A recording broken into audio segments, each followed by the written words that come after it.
Usine Up, l'émission de l'usine nouvelle et d'Epoca Up qui met en lumière les startups et scale-up porteuses de sens, d'innovation et de savoir-faire à la française.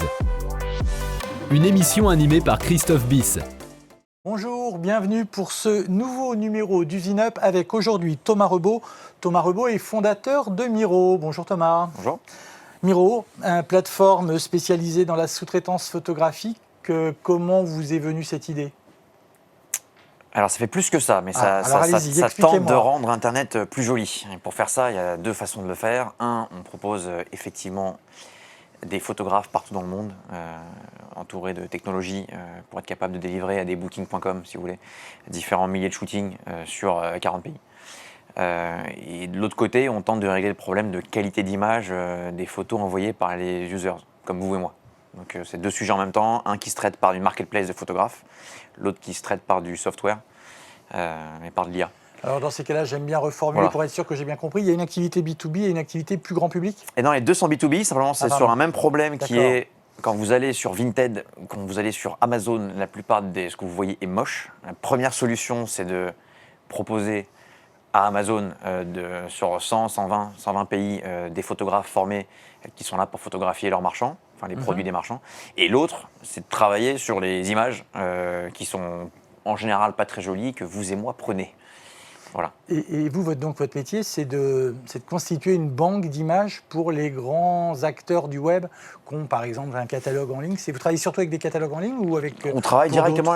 On peut vous en acheter une photo pour... Vous pouvez, c'est pas mon initiative primaire, mais vous pouvez m'acheter des photos. Mais non, c'est simplement vous allez travailler avec Deliveroo. Deliveroo, à chaque fois que vous ouvrez l'application, il faut des photographies. Et ça va être moi qui vais les prendre, par exemple. Enfin, ça va être les photographes avec qui on travaille qui vont les prendre. Donc on va proposer à Deliveroo de le faire sur 20 pays. Pour prendre le cas, un peu moins de 20 pays pour prendre le cas de Deliveroo. Si c'est Airbnb, ils doivent photographier des appartements avec des photographes professionnels sur plus de 100 pays. Ils vont passer par moi, par exemple, pour avoir cette capacité de frappe et peut-être votre appartement qui sera mis en Auvergne en location. Ça va être en réalité via ma plateforme que ça va être fait facilement, rapidement, etc. Oui, en fait, ce que vous avez compris, en tout cas, et réalisé, et qu'on n'a peut-être pas forcément toujours en tête, c'est que le web, c'est d'abord beaucoup de photos. C'était ça votre analyse, ça a été ça, vous avez vu le besoin ou... En fait, côté user, un Internet qui est beau, c'est un Internet beaucoup plus sympathique. Côté business, un Internet qui est beau, c'est un Internet qui vend mieux. Ça ne vous viendrait pas à l'idée, par exemple, pour un exemple extrême. Typiquement pour l'appart. Pour un appartement, quand vous allez en location en Turquie, si les photos sont moches, vous n'allez pas louer cet appartement via Airbnb. Et puis plus directement, si vous voulez acheter un sac LVMH, enfin Louis Vuitton, s'il n'y a pas de photos, si les photos sont moches et que le sac coûte 2000 €, vous n'allez pas l'acheter. Et donc c'est pour bien comprendre comment ça fonctionne. Vous, c'est des grands comptes qui viennent vous voir en disant on a besoin de photos. Et là, vous trouvez des photographes qui veulent faire la mission. Vous avez un pool de photographes. Vous travaillez comment ? Vous avez un stock de photos déjà ? Non, on va photographier. Alors c'est plutôt, malheureusement pour l'instant, en général, nous qui allons voir les grands comptes, plus que les grands comptes qui, mais bon, évidemment dans les deux sens. Et ensuite, ils vont nous dire, voilà, j'enregistre sur la plateforme 7000 nouveaux appartements par mois sur les 4 pays suivants. J'ai besoin de photographier ces 7000 appartements, ou ces 7000 sacs, ou ces 7000 ce que vous voulez, verre d'eau. Est-ce que vous avez une force de photographe capable de le faire pour nous, selon nos guidelines, qui seront toujours les mêmes, partout en même temps ? Donc on va répondre oui, on va avoir une phase qu'on appelle de ramp-up, donc de mise en place du projet. Et puis 3 semaines après, sans que le client ait fait grand-chose d'autre que de valider un bon de commande, il va y avoir des photographes dans ces pays-là qui vont se déplacer, photographier et remettre les photographies au client. Vous avez aujourd'hui des photographes dans combien de pays ? Je vais répondre autrement, on a photographié en 2021 sur 111 pays. Oui, parce que j'imagine qu'un photographe, il peut se déplacer, donc il n'est pas forcément du pays où vous faites la photo. Oui, et puis avoir des photographes en base de données, ça pour le coup, c'est pas trop il suffit d'avoir quelqu'un qui s'inscrit, donc c'est assez facile. Par contre, photographier sur un pays, ça veut dire qu'on y travaille. Donc on a photographié, on a travaillé avec nos photographes dans 111 pays, donc c'est beaucoup. Et comment vous gérez ça ? Parce que c'est 111 pays, déjà quand on parle de 5-6, dans ce programme, il dit parfois c'est compliqué, les réglementations. Là, 111 pays, comment... c'est des investissements majeurs en amont, d'où des grosses levées de fonds, en technologie. Technologie, ça peut être aussi simple que être capable d'avoir un site traduit en 50 langues. Ça, c'est de la technologie, ça on a pas mal de choses à faire, donc c'est simple. Autant qu'être capable de gérer à la volée en quelques secondes des photographes à l'autre bout du monde qui reçoivent des briefs parfaitement chartés, capables de dire oui, etc., d'y aller, etc., de le mettre en relation facilement avec le client final. Tout ça, ça se gère à travers une plateforme. au même titre que d'autres plateformes, que Airbnb, elles vous permettent facilement d'avoir accès à l'appartement d'une personne au bout du monde à qui vous n'avez jamais parlé et que ça va se faire en 3 clics. C'est pareil. Vous acceptez toutes les commandes ou il y a des... J'ai une idée derrière la tête, autant l'exprimer. Vous refusez certains sujets, certaines thématiques. On imagine par exemple à tout ce qui est photo de charme, vous faites aussi Non, ça on fait pas. Non. Il y a d'autres plateformes qui le font. On fait pas ça. Vous avez donc vous êtes vraiment B2B sérieux, on va dire. On est B2B e-commerce. Bon, il y a eu l'e-commerce dans le charme, mais c'est e-commerce produits, fashion, etc. C'est e-commerce appartement, c'est e-commerce nourriture, etc. Voilà, maintenant, premier intervenant, c'est Fabrice Pellossi. C'est un expert reconnu du monde des startups et des scale-up. Ça s'appelle l'Instant Business. Usine Up, l'émission de l'usine nouvelle et d'Epoca Up. L'Instant Business. En 2022, comment se répartit votre activité entre B2B et B2C? L'explosion des services de livraison et de quick commerce participe-t-il à une explosion de l'activité de Miro? 90% B2B, 10% B2C, mais ce B2C était 0% il y a 1 an, donc ça progresse bien. Dans le B2C, on fait du mariage principalement, et bientôt des événements de vie, les baptêmes, etc. Quant à l'explosion du quick commerce, ça participe beaucoup à la recroissance du B2B, qui a bien fondu pendant le Covid et qui regrossit bien depuis 9 mois. Justement, oui, le Covid a eu un impact négatif pour vous parce qu'il y avait certains secteurs qui étaient au ralenti? Ah oui, ça a eu un gros impact. Je suis parti des boîtes qui ne se sont pas marrées pendant la période. 2 raisons. L'investissement sur le contenu a arrêté. Donc moi, encore une fois, je traite des images. Donc les gens ont arrêté d'investir en images. Ils peuvent investir en publicité. Donc ils peuvent acheter des pubs sur Google, Facebook, ce genre de choses. Mais ils ne vont pas forcément investir sur le contenu, donc l'image dans la même. Et deuxièmement, parce qu'il y a des industries entières qui se sont fermées, qui pour moi étaient importantes. Donc par exemple le travel, ce qu'on appelle le travel, c'est toutes les plateformes de réservation qu'on a citées, Booking, Trivago, etc. Donc non, ça a eu un gros impact. Et ça repart très fortement depuis 9 mois. Donc on est passé par des périodes moins cool dans l'entreprise. Et là, on repasse par des périodes beaucoup plus cool. Quand vous parlez là, par exemple, des photos pour les plateformes de voyage, ça veut dire que régulièrement, il faut les refaire? Ou est-ce qu'une fois que vous avez signé un client, il avait toutes ces photos et puis il les garde 10 ans? C'est quoi la durée de vie d'une photo, d'un site comme ça? J'imagine qu'on les refait régulièrement. Ça va dépendre des sujets. Je vais prendre un restaurant. Bon, on fait 3 trucs du coup, e-commerce, fashion, restaurant. Et fashion, ça change tout le temps. Et son Zara, toute l'Espagne, bon, donc ça change tout le temps. Il y a des nouveaux produits, ça c'est assez évident. La partie restauration, 2 sujets. D'abord sur les plateformes de réservation dans lesquelles vous pouvez commander vos repas. Il y a l'attrition des restaurants en eux-mêmes. Donc un restaurant, ça vit 3-4 ans en moyenne. Donc si vous avez 100 000 restaurants, il y en a 25 000 par an qui et ensuite, il y a les plats eux-mêmes, enfin à l'intérieur des restaurants qui changent tout le temps. Donc ça fait beaucoup de renouvellement de photos. Sur la partie travel, donc encore une fois, les plateformes type Airbnb, 2 sujets. La croissance du nombre d'appartements disponibles. Vous passez de 1 million d'appartements disponibles à 2 millions, à 3 millions, à 4 millions. Plus après les changements de propriétaires. Donc là encore, c'est à la fois les appartements eux-mêmes qui churnent ou qui sont remplacés, autant que la croissance de la marketplace en question. À chaque fois, alors je pense notamment dans tout ce qui est commerce là, de proximité, que vous avez un mot anglais que j'ai oublié pour en parler, je suis navré, mais c'est pas grave. Le quick commerce, non, je vois. Le retail, commerce, voilà, quand on parle de quick commerce, si vous avez déjà fait un acteur du secteur, vous avez par exemple une photo d'un paquet de pâtes, vous pouvez la réutiliser pour... il y a des contrats d'exclusivité ou à chaque fois vous refaites tout? C'est en exclu. À chaque fois, c'est dans les contrats, ça, à chaque fois c'est... C'est dans les contrats, c'est en exclu et les photos appartiennent la plupart du temps aux clients directement. Ça ne nous appartient pas à nous. D'accord. Et quel est donc finalement votre modèle économique? C'est au nombre de photos? C'est au nombre de... Alors sur la partie reportage photographique, c'est au reportage photographique. Donc ça, mais qui en final est une multiplication du prix à la photo. Et donc ça va être, voilà, j'ai besoin de photographier des appartements, il me faut 15 photos par appartement, ou alors ce qu'on appelle un SKU, je vais devoir photographier un sac, encore une fois Louis Vuitton, c'est 6 photos par sac. Et ben vous allez avoir un prix par sac ou un prix par appartement qui en réalité fonction du temps qu'on passe sur le produit. Donc en fait ça revient au nombre prix par photo. Mais non, le price, on le devise par entité. Et sur l'autre activité que vous avez, l'activité d'amélioration des photos, ça c'est un logiciel que c'est du software, et donc là il y a différents pricing, l'abonnement, ça va vraiment dépendre des industries, ou du prix par image, mais on ne fait pas vraiment de la retouche d'image, on fait d'autres trucs autour. Compliqué à expliquer aujourd'hui parce que on est assez discret sur le sujet pour l'instant, mais c'est en général un prix par image. D'accord. Deuxième séquence de cette émission, c'est l'instant Média RP, et c'est Caroline Chalandard-Ginet qui la propose. Elle est patronne du pôle Influence et Relations Médias d'Epoca. Elle a une question pour vous. Usine Up, l'émission de l'usine nouvelle et d'Epoca Up. L'instant RP et médias. Dans quelle mesure votre image médiatique de start-up réduit et limite l'atteinte de vos objectifs business ? Le mot start-up, il veut dire beaucoup de trucs. Donc, quand on commence à 3, personne n'est payé, il y a un tech, un produit, un vendeur, par exemple, vous êtes une start-up. Et quand vous êtes, selon votre mentalité et votre courbe de croissance, si vous êtes 1000, vous êtes encore une start-up. Dans les faits, pour signer des grands comptes, soit par appel d'offres, soit en direct, ils vont demander quelques vérifications de stabilité financière. Donc si on est 3 au début, c'est compliqué. Donc il faut commencer par des comptes plus petits. Si on est une start-up / scale-up et qu'on a du coup levé des fonds ou qu'on fait tout simplement des bénéfices, ça pose plus de problème. Donc ça dépend comment on définit le mot start-up. Donc là, vous, aujourd'hui, en gros, vous n'avez pas de problème? Non. Vous n'avez pas un grand compte qui a dit « Ah non, vous n'êtes pas assez solide, on ne marche pas avec vous ». Comment vous faites pour... C'est d'ailleurs peut-être qu'on vous fait une demande. En fait, est-ce que c'est à vous qu'on demande? Je vais y arriver. Des images qui sont parfois semblent très stéréotypées parce que voilà, pour un site, machin, il faut une image qui ressemble à ça. Ou est-ce que vous avez aussi un peu un rôle de conseil à dire mais peut-être on aurait intérêt à changer les styles de photos? Comment ça se passe ça? Nous, on a plein de data sur les images qu'on envoie, les images ce que le client fait avec ces images, le nombre de clics, le machin, plein de data sur finalement ce qui fonctionne, ce qui ne fonctionne pas. On a aussi les trends. Donc on va prendre l'architecture, quand vous avez photographié des millions et des millions d'appartements et des canapés dedans, vous commencez à comprendre sur une année donnée les canapés qui marchent le mieux. Je résume un peu, mais c'est un petit peu ça. Et donc on conseille pas mal de choses. Dans les faits, dans la vraie vie, on a assez fréquemment notre pendant côté client. Donc vous allez être chez Louis Vuitton, ils vont avoir un responsable photographie et il va faire ce qu'il a envie de faire.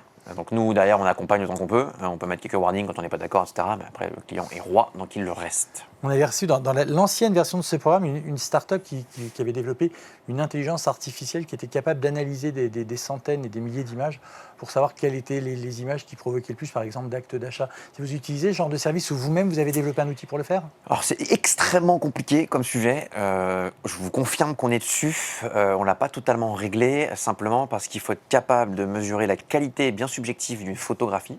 Est-ce qu'elle est bien ou pas bien? On n'aura probablement pas le même avis, vous et moi. Il faut être capable de lier à des taux de conversion, donc à ce que vous appelez un achat. Mais en fait, ce n'est pas simplement l'acte d'ajouter au panier. Il y a pas mal d'autres choses qui rentrent dans la balance si vous voulez faire des statistiques qui fonctionnent.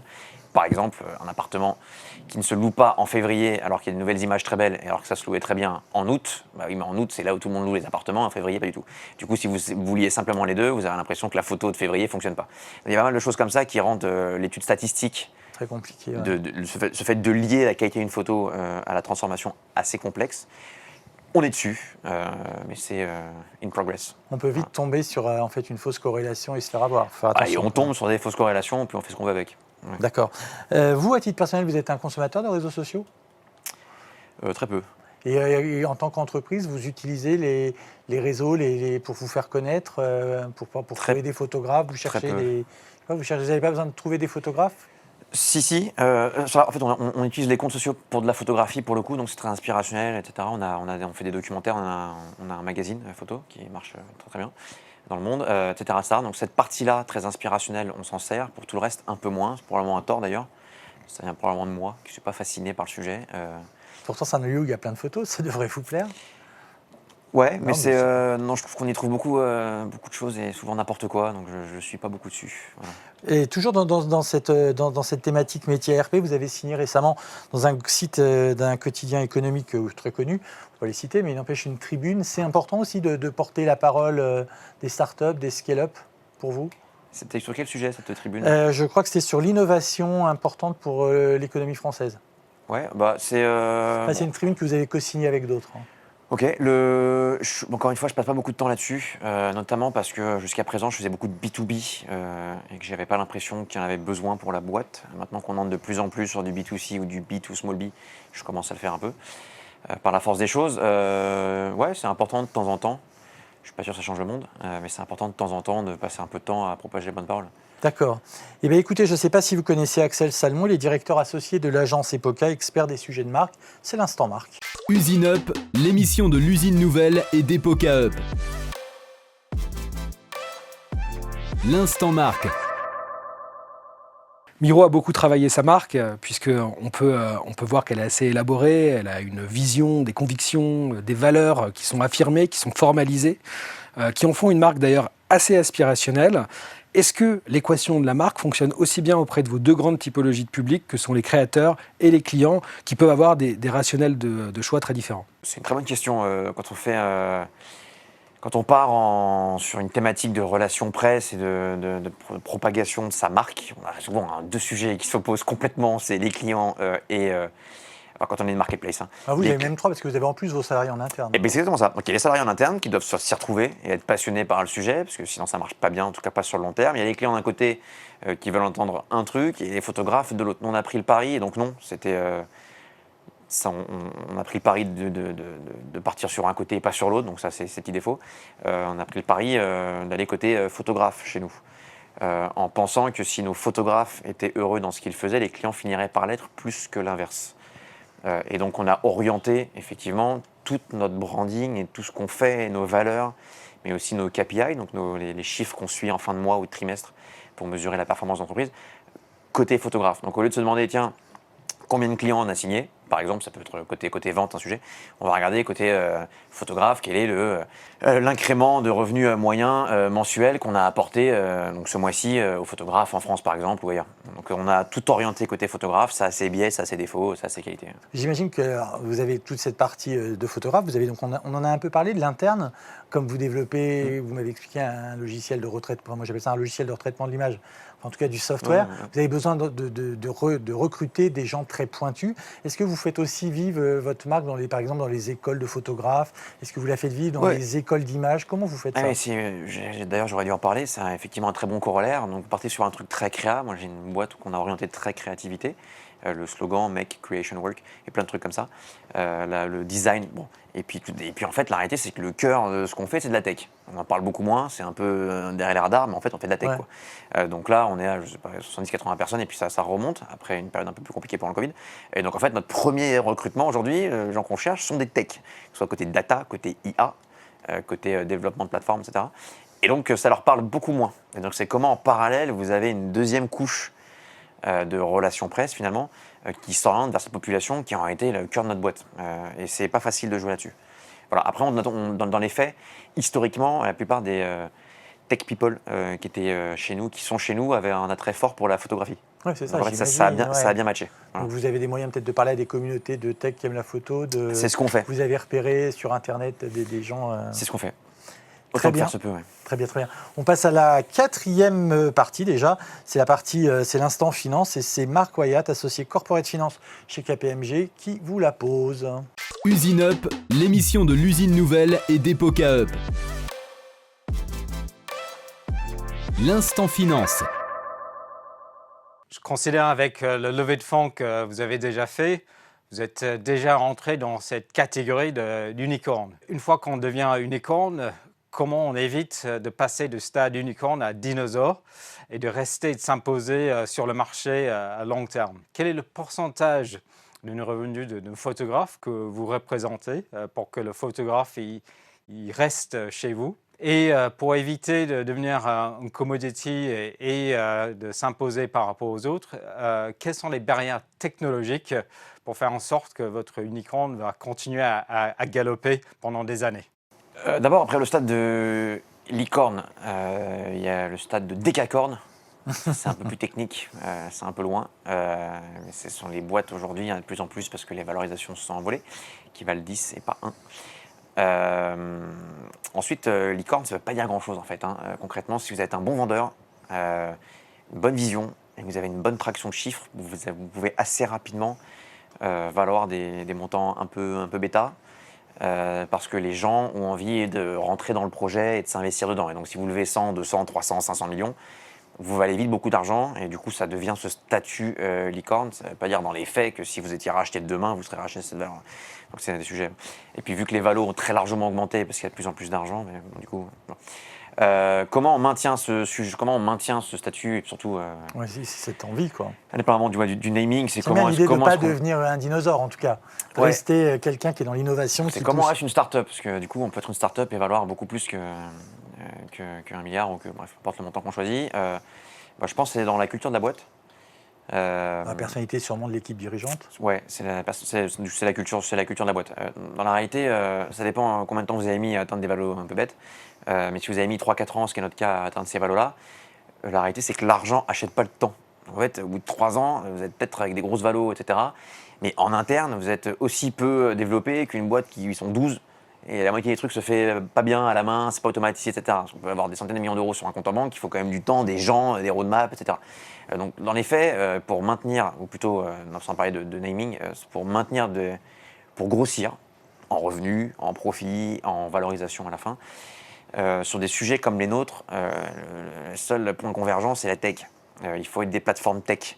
Et dans la photographie, pour moi, ça va être comment je délivre des millions et des millions d'images sans saturer mes serveurs, sans que j'ai des coûts de stockage horribles, sans que j'ai trop de photographes qui décommandent 1 heure avant, etc. Et donc on suit des KPI qui sont de plus en plus durs à respecter et qui sont matchables qu'avec de la tech concrètement. C'est vraiment tech le sujet. En 2019, quand même, vous êtes modeste, mais vous ne le dites pas, vous aviez réalisé la plus grosse levée de fonds à l'époque, 205 millions d'euros. Est-ce que malgré tout, c'est quelque chose dont vous êtes fier d'avoir été le premier, ça vous a peut-être d'ailleurs nui d'avoir été autant exposé et qu'on vous ait autant vu? Bah fier, oui, il y a toujours de l'ego là-dedans. Donc quand ça arrive, c'est cool. Et puis on allait les chercher avec les dents, parce que c'était une valo à l'époque qui se faisait moins que maintenant. En 2 ans, ça a beaucoup changé. Donc on allait avec les dents. Dans ce parti de montant levé, tu avais un gros sujet sur la fondation pour les photographes, une grosse partie documentaire, ça va, qui n'intéressait pas du tout les fonds. Donc il fallait réussir à le pitcher, à le vendre et à malgré tout aller prendre cet argent, j'en avais besoin. Donc c'était une très très belle valo, c'est une performance d'entreprise. Donc évidemment, on en est tous fiers. C'est un truc, par exemple, qu'on arrive en communiqué en interne et que les salariés sont fiers d'être. Bien sûr, évidemment. Parce que pour arriver aussi rapidement, on arrivait tous les 9 mois. Donc ça faisait genre 2 ans et demi, 3 ans qu'on existait et puis on enchaînait les levées de fonds un peu folles. Ça veut dire qu'en interne, tout le monde a vraiment taffé. Ça recrée de l'adhésion et donc quand on taffe et que c'est pas pour rien et que ça permet d'avoir cet apport d'argent en plus, qui permet d'aller encore plus loin derrière et d'aller au bout de sa mission, etc., auquel tout le monde croyait, etc., ça a créé un sentiment de fierté collectif qui est vraiment agréable. Dans un podcast, vous expliquiez qu'une valorisation trop forte, c'était une bonne et une mauvaise chose. Ouais. Alors, comme je suis journaliste, forcément, ce qui m'intéresse, c'est la mauvaise chose. Mais c'est quoi? C'est que, par exemple, que les gens savent que vous avez de l'argent, donc peut-être on est plus dur avec vous en affaires, on ne veut pas négocier. Il y a 2 problèmes à avoir des grosses valos, et surtout, encore une fois, aujourd'hui, ça s'est vraiment envolé. Donc, les multiples entre le revenu et la valorisation a vraiment décollé en quelques années. Il y a 2 sujets. Le premier, c'est que ça attire les projecteurs.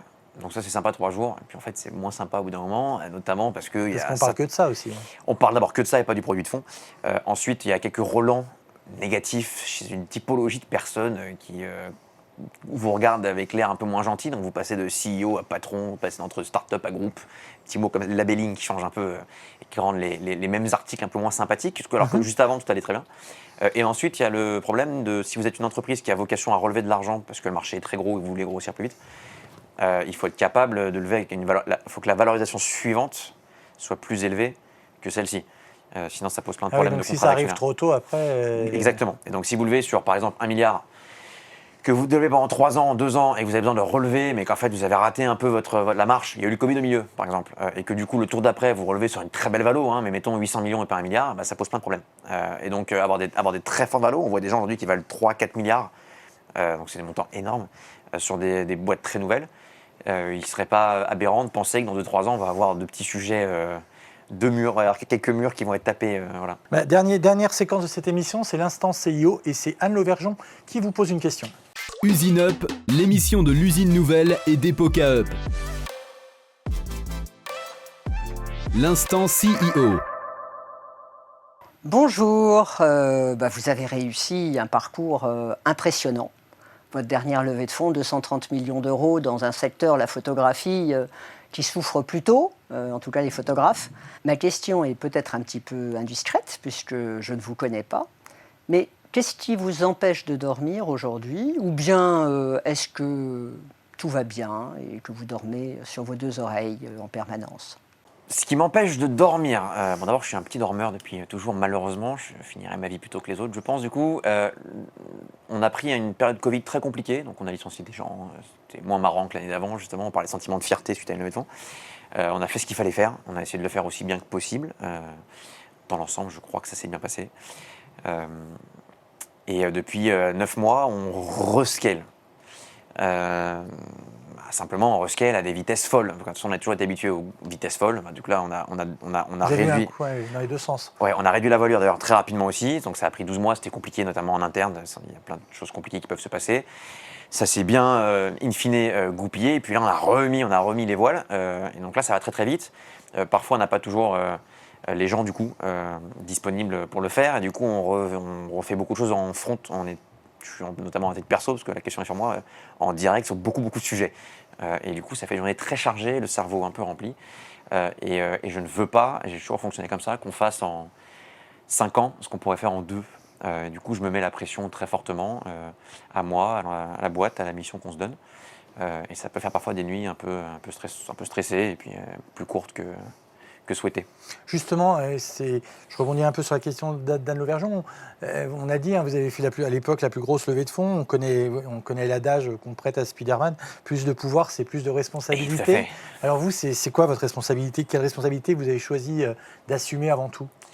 C'est vis-à-vis de votre équipe, vis-à-vis de vos clients? Moi, excusez-moi pour le micro que je viens de toucher, c'est de ne pas décevoir les gens, ma responsabilité. C'est un employé, c'est qu'il continue à s'épanouir dans la boîte, puis d'abord que la boîte tourne, donc qu'ils sont encore là dans 5 ans, s'il a envie de l'être, et qu'ils grandissent dans la boîte. Mais les investisseurs, ils ont mis des fortunes sur une équipe, concrètement, hein, sur un projet plus que quelque chose de réalisé, donc c'est un projet en cours de réalisation, donc c'est de prouver qu'ils ont bien fait.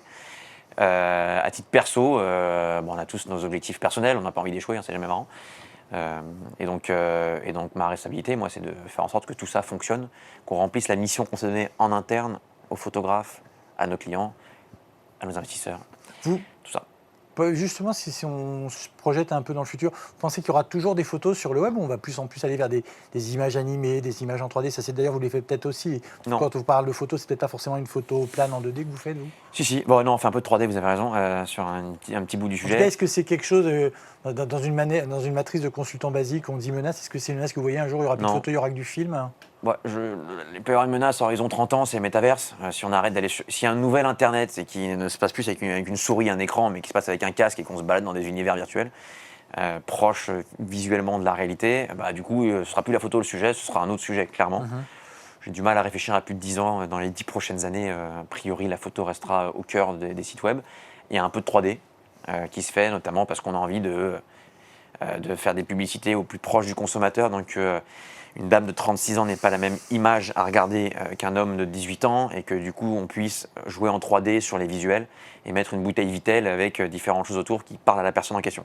Il y a un peu de 3D, ça va se développer, je pense que c'est un gros trend. On restera sur du 95% de photographie ou d'images 2D en tout cas.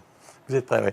Voilà. Et une toute petite réponse, alors que c'est une question énorme. Vous disiez tout à l'heure que par exemple, l'espace de stockage, ça veut dire que vous êtes attentif à votre empreinte écologique. Par exemple, quand vous dites qu'il faut qu'on puisse stocker les photos dans le moins d'espace possible, travaillez toujours sur ça. Vous travaillez aussi ces questions-là. Je suis désolé, il reste à peine 30 secondes. On travaille peu ces questions-là, c'est sûrement une erreur.